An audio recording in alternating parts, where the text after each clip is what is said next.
नमस्कार, मैं GRS news के लिए गिरीश सिकरवार। एक कहावत है कि बड़े मियाँ तो बड़े मियाँ, छोटे मियाँ सुभान अल्लाह। ऐसा ही कुछ इस समय होता हुआ दिखाई दे रहा है कि जब पूर्व मुख्य चुनाव आयुक्त राजीव कुमार की शेर व शायरी से परेशान होकर आम जनता ने ये सोचा था कि उनके सेवानिवृत्त के बाद जो नए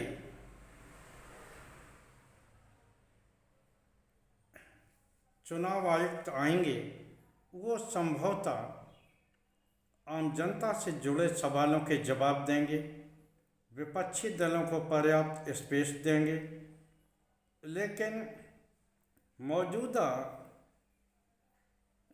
चुनाव आयुक्त राजीव कुमार से भी 10 कदम आगे निकलते हुए दिखाई दे रहे। जिस तरह उन्होंने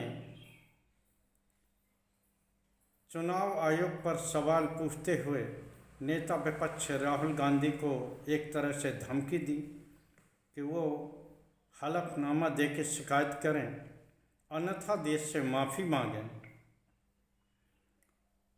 राहुल गांधी ने मात्र इसलिए हलफनामा नहीं दिया क्योंकि जिस आंकड़ों के सहारे से उन्होंने कर्नाटक के महादेवपुरा सीट का पूरा कच्चा चिट्ठा खोला होना तो ये चाहिए कि चुनाव आयोग उन सबूतों के आधार पर खुद ही जांच कराता और दूध का दूध पानी का पानी करता।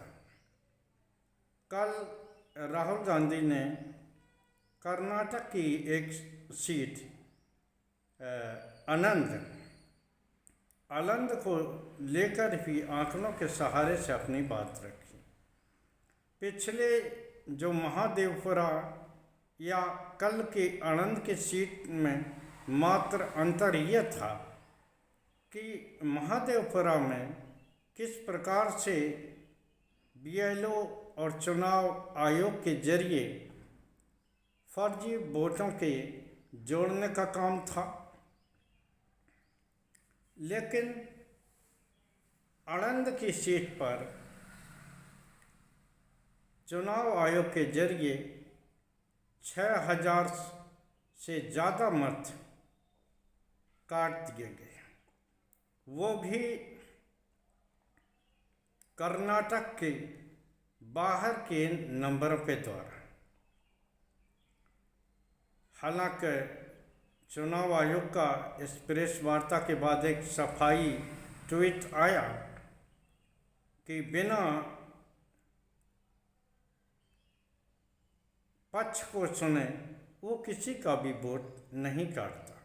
तो चुनाव आयोग को इस बारे में जवाब देना पड़ेगा कि अपनी प्रेस वार्ता में राहुल गांधी ने उन BLO को भी शामिल किया जिनके की रिश्तेदार का वोट कट गया था। वो लोग भी शामिल हुए कि जिनका वोट कट गया था और उन्हें उनके पड़ोसी के फ़ोन के जरिए वोट काटने की बात कही गई। लेकिन जब उन्होंने अपने पड़ोसी से इस बात की जानकारी की कि आखिर उन्होंने उनका वोट क्यों कटवा दिया, तो उन्होंने कहा इस तरह का उन्होंने कोई भी काम नहीं किया।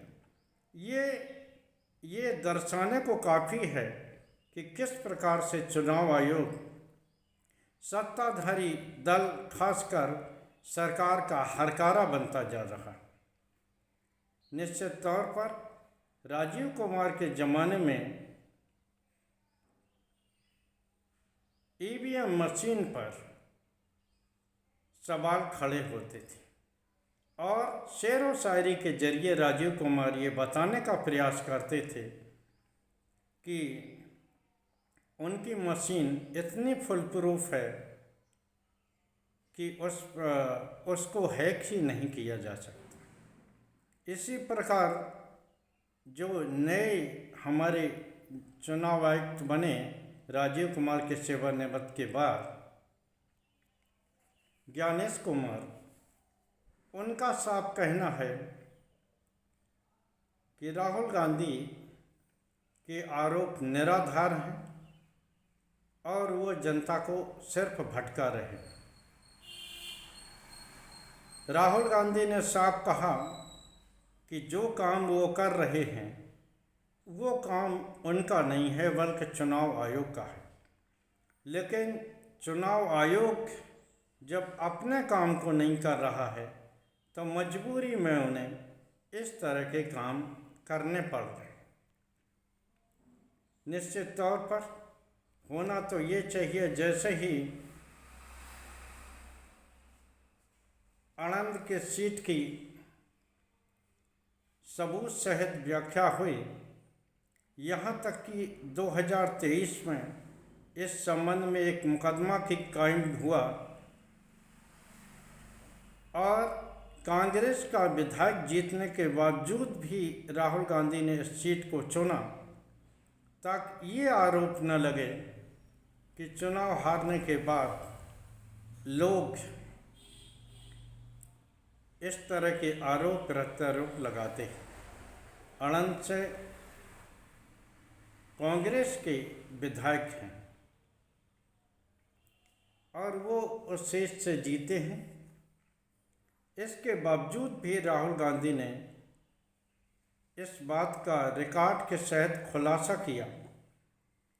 जो सीआईडी जांच हो रही थी, उन्होंने चुनाव आयोग को 18 पत्र इस निवेदन के साथ लिखे कि उन्हें जांच के लिए कुछ सबूतों की ज़रूरत है। लेकिन चुनाव आयोग जब विपक्षी दलों के सवालों के जवाब नहीं देता तो उसने सीआईडी के भी सवालों के कोई जवाब नहीं दिए। यहाँ तक कि कर्नाटक के चुनाव आयुक्त ने भी इस संबंध में जानकारी चाही, उनको भी इस सवाल के जवाब नहीं दिए। ये दर्शाने को काफ़ी है कि भले ही चुनाव आयोग इस बात का खंडन करता रहे, लेकिन जिस तरह के सबूत राहुल गांधी बार बार रखकर चुनाव आयोग को कटघरे में खड़ा कर रहे हैं, यहाँ चुनाव आयोग की ही जिम्मेदारी है कि वो इस जो भी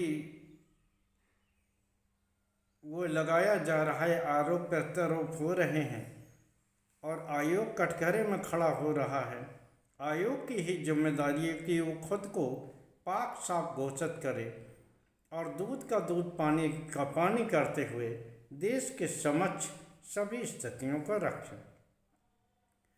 अगर इसी प्रकार चुनाव आयोग आम जनता से जुड़े सवालों को ठुकराता रहा तो आप तय मानिए कि जिस तरह से लोकतंत्र की धज्जियां चुनाव आयोग सत्ताधारी दल से मिलकर उड़ा रहा है, कहीं ऐसा न हो कि आम जनता का मन भी इस लोकतंत्र से उचड़ जाए। ऐसा लगता है कि संभवतः चुनाव आयोग और सरकार यही चाहती है कि कोई भी मुद्दा काम न करे और चुनाव को सिर्फ तकनीकी दृष्टि से वोटों के डिलीशन के जरिए या जोड़ने के जरिए वोटरों को शामिल करके और चुनाव को जीत लिया जाए। अब यहाँ ये भी सवाल उठता है कि क्या इन्हीं सभी कारनामों के वजह से देश के गृह मंत्री ये कहने से नहीं चूकते कि वो लगातार सत्ता में रहने वाले हैं, यानी कि वो 50 साल तक शासन में रहेंगे, जबकि हर 5 साल बाद चुनाव होता है। बीच बीच में विधानसभा के चुनाव भी होते हैं और ये आशा नहीं रहती है कि आम जनता आखिर क्या करेगी और कौन सा मुद्दा ऐसा भारी पड़ जाएगा जिसके के कारण सत्ता भी गंवानी पड़ेगी। लेकिन जिस तरह से केंद्र सरकार इस बारे में मुतमईन है, भारतीय जनता पार्टी को डर नहीं है कि उनकी सत्ता जा सकती है, कहीं न कहीं ये सवाल जरूर उठता है कि क्या इसके पीछे चुनाव आयोग की कारस्तानी ही है या और कुछ।